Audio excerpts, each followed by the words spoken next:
Esta es una pregunta en la que hacemos un pequeño repaso de la psicopatología y sobre todo de la psicopatología de la esquizofrenia. El tema de psicopatología, el tema 1, es un tema que no hay que estudiarse, no es un tema que haya que memorizar, porque son muchos conceptos y muchas ideas que nos van a suponer un gran gasto de memoria, algo que no es muy útil para el MIR. Lo que hay que hacer es que cuando uno pase por los distintos temas y aparezcan definiciones y aparezcan conceptos psicopatológicos, vuelva hacia atrás y revise o busque en ese tema cada uno de los conceptos y así pueda entender de qué se está hablando. En esta pregunta, la opción correcta es la 3.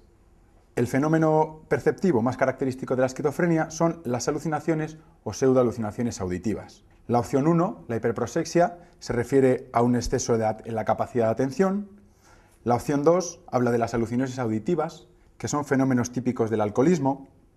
La opción 4 habla de ilusiones, que no son típicas de la esquizofrenia. Y la 5 de alucinaciones visuales zoomórficas, que si bien en la esquizofrenia se dan alucinaciones visuales, son poco frecuentes y mucho menos si se refieren a zoomórficas, es decir, con forma de animales. Si recordáis, la tabla que aparece en el manual sobre trastornos de la percepción hace una división entre 4 posibles trastornos: la ilusión, la alucinosis, la alucinación y la pseudoalucinación. Los parámetros que vamos a utilizar para diferenciar cada uno de estos trastornos son fundamentalmente dos: si hay un objeto real o si no existe, y si hay convencimiento de que es real. En la ilusión, por ejemplo, que se relaciona con los estados de ansiedad y que sería un ejemplo cuando una persona va por una calle oscura, cuando una persona va nerviosa, va con ansiedad recorriendo una calle, de repente ve una sombra, algo que se mueve, quizá un animal, e interpreta y percibe que es una persona que le va a robar, que es alguien que le va a atacar. Es decir, hay un objeto real, que es esa sombra o ese animal que se mueve, pero hay un convencimiento de realidad de algo erróneo. Es decir, percibe que es una persona que le va a atacar o alguien que le puede hacer daño.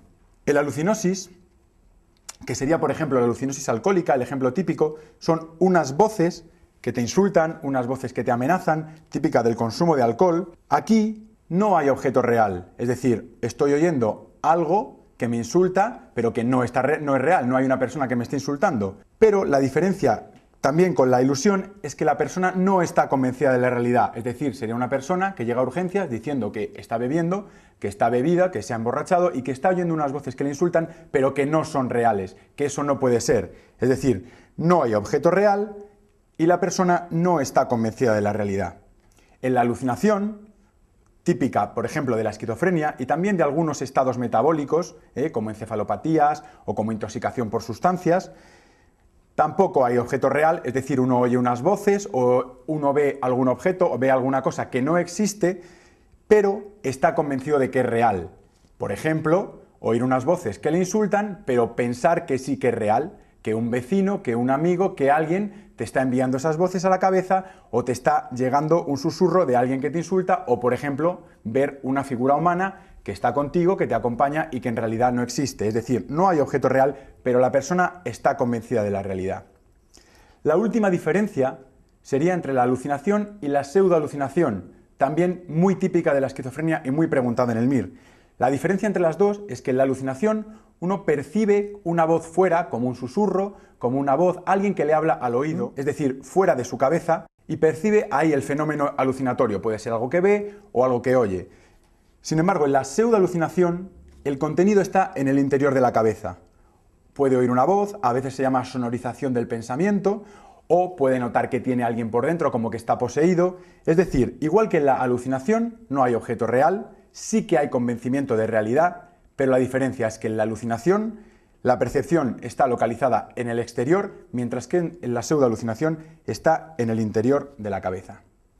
Un último matiz en esta pregunta es el tema de las alucinaciones visuales zoomórficas.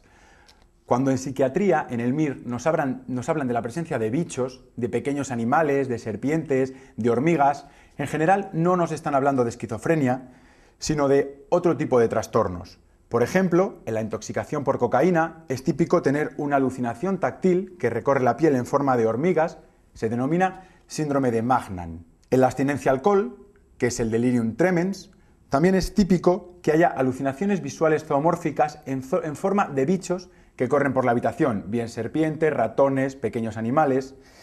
Y también hay una variante del trastorno delirante crónico que se denomina delirio dermatozoico senil o síndrome de Ekbom, en el que la persona piensa que está infectada por bichos. No es tanto un fenómeno alucinatorio de ver bichos o sentir bichos, sino pensar que uno está infectado, es decir, es una idea delirante. Así pues, cuando en psiquiatría nos hablan de bichos, es raro que nos estén hablando de esquizofrenia y más frecuente que hablen de estos otros trastornos.